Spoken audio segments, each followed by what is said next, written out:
ಕಾರ್ಯಕ್ರಮದಲ್ಲಿ ಭಾಗಿಯಾಗಿರ್ತಕ್ಕಂಥ ಮತ್ತು ನನಗೆ ರಾಜಕೀಯವಾಗಿ ದೃಷ್ಟಿಕೋನವನ್ನು ನೇತೃತ್ವವನ್ನು ವಹಿಸಿಕೊಂಡು ನನಗೆ ಸರಿ ತಪ್ಪುಗಳನ್ನು ಹೇಳ್ತಾ ಇರ್ತಕ್ಕಂಥ ನಮ್ಮ ಅಣ್ಣನಾದಂಥ ಚಂದ್ರಶೇಖರನವರು ಹಾಗೂ ನಮ್ಮ ಆತ್ಮೀಯರಾದಂಥ ರಮೇಶ್ ಅಣ್ಣವರು, ಹಾಗೆ ನಮ್ಮ ಪುರಸಭಾ ಸದಸ್ಯರಾದ ಸೀನಣ್ಣ, ಲೋಕೇಶ್ ಅಣ್ಣ ಮತ್ತು ನಮ್ಮ ಮಹಿಮಾ ಕುಮಾರು, ಬಿಂದ್ಯ, ಒಮ್ಮಣ್ಣ ಮತ್ತು ನಮ್ಮ ಸ್ನೇಹಿತರಾದಂಥ ಸುಜಾನ್ ಮೂರ್ತಿಯವರು, ನಮ್ಮ ಅಣ್ಣವರಾದಂಥ ಸಿಂಗಣ್ಣವರು ಮತ್ತು ನಮ್ಮೆಲ್ಲ ಸ್ನೇಹಿತರು, ಇವತ್ತೇನು ನಾವೊಂದು ನಮ್ಮ ನಾಯಕರಾದಂಥ ಬಾಲಣ್ಣವರ ಹುಟ್ಟುಹಬ್ಬದ ಒಂದು ಸಂದರ್ಭದಲ್ಲಿ ಏನಾದರೂ ಒಂದು ಕಾರ್ಯಕ್ರಮವನ್ನು ಮಾಡಬೇಕು ಅಂತೇಳಿ ಅಂದ್ಕೊಂಡಾಗ ನಮಗೆ ಉಳಿದಿದ್ದು ನನ್ನ ಪತ್ರಕರ್ತ ಮಿತ್ರರು ಕೂಡ ಒಂದು ಸಲಹೆಯನ್ನು ಕೊಟ್ಟರು.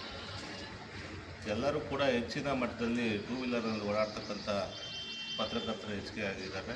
ಹಾಗಾಗಿ ಅವ್ರಿಗೇನಾದರೂ ಒಂದು ನೆನಪಿನ ಕಾಣಿಕೆಯಾಗಿ ಉಳ್ಕೊಳ್ಳಿ, ಒಂದು ಹೆಲ್ಮೆಟನ್ನು ಕೊಡಿ ಅಂತಕ್ಕಂಥದ್ದು ನಮ್ಮ ಶಿವರಾಜನವರು ಮತ್ತು ನಮ್ಮ ಅಪೂರ್ವಣ್ಣವರು, ರಾಜಣ್ಣವರು, ಚೇತನವರು ಎಲ್ಲರೂ ಸೇರಿ ಮತ್ತು ನಮ್ಮ ಮೇಡಮ್ ಒಂದು ಮನವಿಯನ್ನು ಇಟ್ಟಾಗ ನಾವು ಅದಕ್ಕೆ ಸ್ಪಂದಿಸಿ ಇವತ್ತು ಈ ಒಂದು ಹುಟ್ಟುಹಬ್ಬ ದಿವಸ ಒಂದು ಕಿರುಕಾಣಿಕೆ ಅದೇನು ನಾವು ಅನ್ಕೋಬಾರ್ದು, ಆದರೂ ಏನೋ ಒಂದು ವಿಶ್ವಾಸದಿಂದ ನಾನು ಇವತ್ತು ಅವ್ರಿಗೆ ಈ ಒಂದು ಹುಟ್ಟುಹಬ್ಬದ ಸಂದರ್ಭದಲ್ಲಿ ಕೊಡ್ತಾಯಿದ್ದೀನಿ.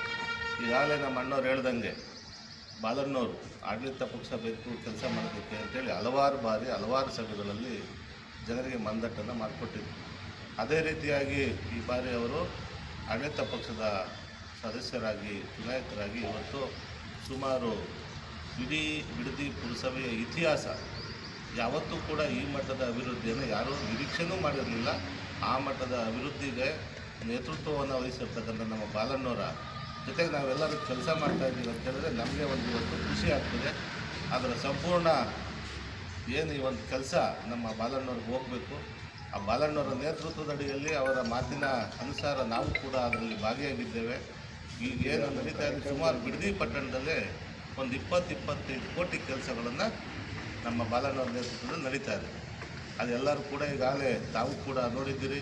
ಅದಕ್ಕೆ ಹೆಚ್ಚಿನ ಒತ್ತನ್ನು ಕೊಟ್ಟು ಜನರಿಗೆ ತಿಳಿಸುವಂಥ ಕೆಲಸ ನಿಮ್ಮಿಂದ ಆಗಬೇಕು ಅಂತೇಳಿ ನಾನು ಮನವಿ ಮಾಡ್ತಾ ಈ ಒಂದು ಸಣ್ಣ ಸಮಾರಂಭದಲ್ಲಿ ತಾವೆಲ್ಲರೂ ಭಾಗಿಯಾಗಿದ್ದಕ್ಕೆ ನಾನು ತುಂಬ ಖುಷಿಯಾಗಿದೆ. ತಮಗೆಲ್ಲರೂ ಅಭಿನಂದನೆಯನ್ನು ಸಲ್ಲಿಸ್ತಾ ಈ ಒಂದು ಹೆಲ್ಮೆಟ್ ಕಾರ್ಯಕ್ರಮ ಸುಮಾರು 40 ಪತ್ರಕರ್ತ ಮಿತ್ರರಿಗೆ ಒಂದು 40 ಹೆಲ್ಮೆಟ್ಗಳನ್ನು ಕೊಡುವ ಮುಖಾಂತರ ನಾವು ಸರಳವಾಗಿ ನಮ್ಮ ನಾಯಕರ ಹುಟ್ಟುಹಬ್ಬವನ್ನು ಆಚರಿಸ್ತಾ ಇದ್ದೀವಿ. ತಾವು ಕೂಡ ಇದರಲ್ಲಿ ಭಾಗಿಯಾಗಬೇಕು ಅಂತೇಳಿ ಕೇಳ್ಕೊಳ್ತಾ ನನ್ನ ಮಾತನ್ನು ಮುಗಿಸ್ತಾ